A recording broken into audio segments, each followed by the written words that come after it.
Hello guys, I'm Abir Abedin Khan. Welcome to my YouTube channel. So today I come with a new startup project.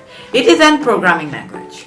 It's called Programming Plus Plus and its extension is .progpp.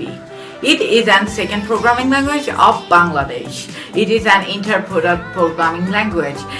Programming Plus Plus is a cross-platform object-obtained scripting language. It is a small, lightweight language inside host environment, for example, a desktop application.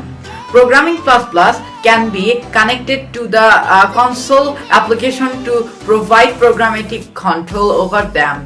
The programming language is developed in Python. Almost all programming languages work in same way.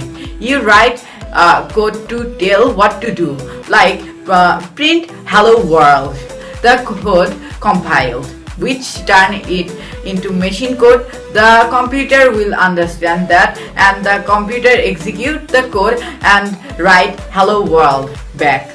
It is also how my programming languages work. What you should already know. This guide amuse you have to follow basic background. A general understanding of programming language, good knowledge in computer. So that's it for today guys. So I will see you in the next video. Thanks for watching.